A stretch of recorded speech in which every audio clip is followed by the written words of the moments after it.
Thanks, Garrett. This mic working? Sounds it. I'm glad you had to follow up. Great keynote. Thank you. We're going to talk data centers and a couple other projects too. So this is what our deployments tend to look like. The pretty big industrial projects, a lot about power distribution and a lot of cooling, things like that. When we say deployment, we're putting these in lots of places around the world. So the name of the game is not copy exact, but certainly adapt, reuse where we can, and then deploy in many places around the world. Our journey began really in about 2015 with this group. And at the time, it was about design in a year, build in 18 to 24 months. That was the target. The reality sometimes diverged from that. And this is what we would find, a lot of coordination meetings, hands-on elbows, and pretty slow pace. That little picture, very tightly integrated design. 1 million interfaces. Very difficult to peel the design apart. Part of that's because the requirements that you see on the right side there are written like Shakespeare. It's a lot of prose. It's difficult to understand the more reasonable the project requirements when they're written in the format of a BOD as effectively a book. Hard to reuse that. So we were poking around and we said maybe there's some opportunities to reuse designs, and geez, if it's really rule-based, the way the data center could be, can't we develop a configuration engine kind of like this, where we adjust some parameters, like say number of rows and data center tracks, capacity. Sometimes we want 2 stories, sometimes we need 4 for more. And if we do that, I need some more substation. Can't we just build those rules into a model, adjust the model, and then have the design adapt for us, right? For our eyes. And so we showed this to project teams we were working with and said, hey, presto, look at that. It's like an instant data center. And we don't think we need a year to design these things. That's 2015. The answer is, of course, that's not quite a data center. But the ideal is compelling, right? If I need to do these things all over the world and I need to do it to be competitive, surely there's a way to drive speed into the design and construction process, and then you're doing so drive quality, and that the number of others. So we set out to achieve that. We want what's in the Loki model. I want instant design, and I want standard construction, but I need to do a number of different things to get there. So this is what that looks like. First, we set out on deploying a modular product architecture and to talk about what that means. Everyone has the system architecture to the designs of what you're working on. Sometimes it's modular, sometimes they're integrated. It's best to be in control of that. It has serious consequences. All I have is downstream. We got involved in a major product development program to deploy products into our projects around the world, to deploy our product into the projects around the world, which means we can't just make the products and then release them to the grand public and they'll get used. We have to integrate them onto a job site. And we're doing a bit of a dance between a industrial manufacturing approach and a classic construction approach. And then, of course, we get into seal deployment. What happens at the seal? So there's a number of different things we do to hit on these 4 buckets. And we're going to talk about what those look like as we go. The first, product architecture. There's great background for all of this in consumer products, even Eppinger, MIT. There's a lot of really great lessons to apply from aerospace and other arenas that deploy configuration-based approach to products. So we model the system architecture. We model the system architecture. We go define what are the requirements of a cooling system or a power distribution in the data center, buffer prep, if we're talking about vaccine production. There's any number of different component requirements for our customers that we'll go model, identify what components satisfy those requirements, and then package them up into what eventually become modules and products. We then model the configuration. There's something, sometimes we do this whiteboard, sometimes Excel, sometimes we're using the suites. The Swedish company, we used to use the Germans, but that product went out of business. There's different platforms we use for modeling the product architecture. And this is another view of what it looks like, right? Every project has a built-in system of product architecture. So we leverage the model to first just understand what it is. So this picture up here, that's what we would call in very tightly integrated product architecture. And if you imagine what the consequences are of your system being tightly integrated, you might get unique performance, but you have countless interfaces to manage, countless dependencies. Very difficult to replace anything, very difficult to commission, difficult to operate, difficult to build. So we're in the business of crafting a balance between modular, integrated, and less the right amount, given the customer objectives. The other thing we do is build out very substantial work breakdown structures. WBS, I think in a conventional sense, it's like a convenient invoicing tool. In our world, it's really a taxonomy. We're really trying to understand the nature of project and how do I break it down from major systems to minor, to platforms, assemblies, products, components, reach it, machine level piece.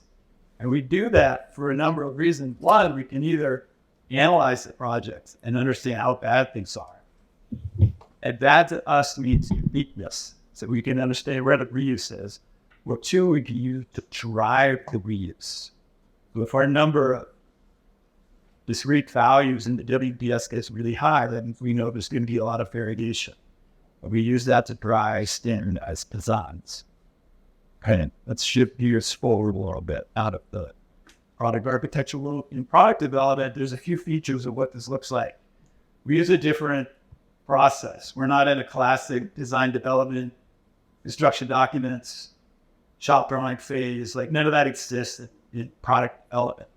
We've applied more of what the industrial group would call an NPI, new product insertion type process that features things like EDT, DBT, PDT. These are verification tests, checklists. Basically, we build these products before they get released out into the wild. That's an unusual approach. In the building industry, usually the building is the first of a kind. And if we're truly in the product development business, that's not. We don't get to do that. We don't want to find out if it works in the field and to do some testing. Our product development efforts are also shielded from projects. They take place with discrete teams, which means it's not an AD team.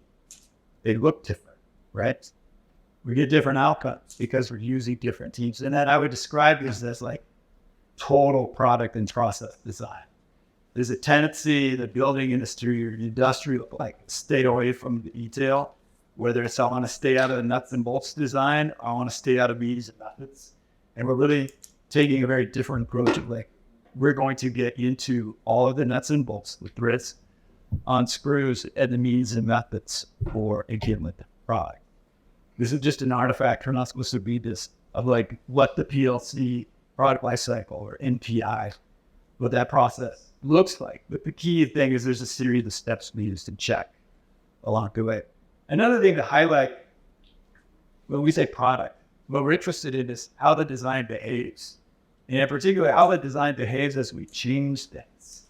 And so we create rules, just like that hokey movie from the beginning, with a set of parameters driving the design. When we craft the design, we do that on every single product. We build the rules in so that we can then choose what our configurations are. If you see me give a talk, I have to use that picture. We're very inspired by the automotive and aerospace industry, but we're applying the same approach of let's have platforms that support many different configurations. We do this because the customer doesn't always want the same thing. You can't just build the product, we lift it out, and that's it. We need to be able to configure. So we need optionality. So we need behavior. Here's another artifact of what that looks like in our world. This one model, many configs, there's behavior built in. And this is a little different than the world I grew up in, where if we needed a design change, it's like an act of Congress. And it launches up the 400-person drafting. To us, design changes are not a drafting issue. It's not a change order issue. It's more of a system issue of crafting the way I want the design to behave. Yes, I can make that change, and here's what will happen. And I know what the consequences are because of my either modular product architecture, very few consequences, or integrated right out of life. I achieve something. Within product development, we also have this CAPE team, computer-aided production engineering. What those guys are doing is designing the product, process, and resource. We use a specific platform for this. This is an example of a module within a product, the top left, and then we also develop the process, the how it gets built. We do that with mechanical engineers. They go to factory floors, they go to job sites, they listen. Big part of design, we just sort of listen to what's happening up in real job sites. And then we craft an integrated model. We reflect the product, the process, and the resource in one place, in one model, where we have behavior. We can see how the model behaves. To us, a model tends to be very computer-based, but it has process and resource captured in the same product architecture as the design. And we like that because then we can reuse the product, but we can also reuse the process. So when we're innovating and building something new, we don't have to go start from scratch with a whole new process, or go ask the GC how something can happen. We have a catalog of products we can't buy. Okay, so we've been through two. We've been through system architecture, product development. Now on to the third vector of our work, project deployment. This is really the integration aspect of the work. Again, a product is a cooling system, power transmission, buffer prep, vaccine, any number of different functional systems that we captured in a series of modules. That's no guarantee that it'll work within the context of the project as a whole. And there's usually a big break between the product design teams and then the AEs, the engineers of record, site adaptation, the taking of this catalog component, the insertion of it into a specific job site. There's lots of reasons for that. Organizational, code may be different. There's any number of reasons why it crops up. So we use people, we're real people. We call them technical design integrators. They're also tend to be mechanical engineers by nature. And they are the ones doing the actual integration of multiple products into job sites. And this is what that tends to look like. These are products on the left side, these are job sites on the right side. And we just use our eyes. We go look at how the products are coming together. And then we verify against functional requirements, manufacturing, all that good stuff. And the whole host of processes that get deployed against that. In very technical terms, this takes place at rep. I'm sure self will tell you're familiar with that, but it's become the mainstream platform in building design to the detriment of performance on the project. So we do a lot of work managing about the dance between manufacturable data that is in one world and documentation data on this in the second. So we feel we've come a long way from the job site meeting where construction's trying to complete design and people are on their elbows wondering what the interminable Navisworks coordination process. Well, then we don't have that so much in that went away because we handle all of this very high precision design and coordination up front. But that's no guarantee of success. We then need to roll out standard process into the field. So we have effectively a construction management group. A big part of it's here today, focused on production in the field. In our world, that tends to start with standard process. This is what one of those looks like. They get more complicated. And then what we're really in the business of is introducing the process out to the field. Because if you remember the map, there's not one city, not one state, not one country, and not one region. These things that we're deploying, they're going everywhere. And there's no one builder or supply chain that can serve the progress. which means we have a lot of variability in the people. The people are always different. So if we're going to have a different team all the time, we better have a standard process, I think.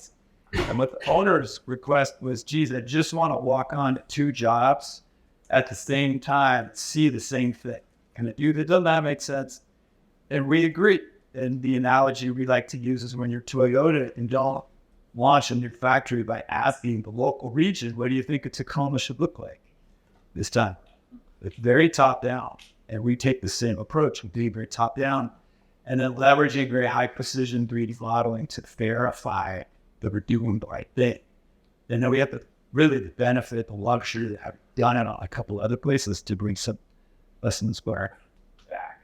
So product and process get implemented, rolled out, a lot of templates, a lot of learning, a lot of psychology too. Like, hey, don't tell me how to do my job. It's opened up lots of other interesting opportunities, such as 4PO, fourth-party logistics, where the owner team is saying, geez, this is great, I can bundle demand. Now they have all this insight across multiple projects, have this very rigid work breakdown structure, all this data I can mine. I can get really savvy on procurement. We'll see how that plays out. That story is still being written. But we do have a lot of good intelligence. So to recap, come a long way from the original configuration edge, where we said we should switch from design in a year to design in a day. We've rolled out these 4 big pillars of work, let's say, MPA, product development, the integration work that's really about site adaptation, and in the field of action management. The consequences of what's happening is that we're now doing designs in under 22 minutes. When we say at design, this is about $500 million worth of construction, and then another $500 million in equipment goes inside the building. It was pretty substantial. It's like the photograph I showed at the beginning, but now there'll be about 15 of those of one site. The catalog of products has grown. It started at 1 or 2 sort of school bus size integrated systems, and we're up to about 50 of these things right now. That was important for adaptation. So as market demands, as what our customer wanted to buy changed, they were able to adapt very quickly. And if anyone here has read The Machine That Changed the World, which is really an oldie at this point, one of the great punchlines was, hey, we think Toyota is going to become the largest car manufacturer because, not because of just in time, because they will develop some technology that will clean the clock of every other car content that's out there. And incredibly, that kind of happened with hybrid tech well after publishing that book. And we're seeing something like this play out in the data set space where the AI and ML wars is like very real. So we read in the news a lot of the buzz about artificial intelligence. What that's done for us was we threw away all of our high-level top data center configs and plucked out the AI ML pods that we needed and reconfigured the solution and rolled it out to the field in under 22 minutes. So the client's ability to adapt to what the customer really needs, this is a good shit and it's working really well. That's allowed them to drive a massive capacity increase, even as the supply chain gets more complex. And then in TBI terms, the year 3 success by most benchmarks is in pretty good shape. Revenue's going up, profits going up, and certainly market as well. I'll pause there. Thank you.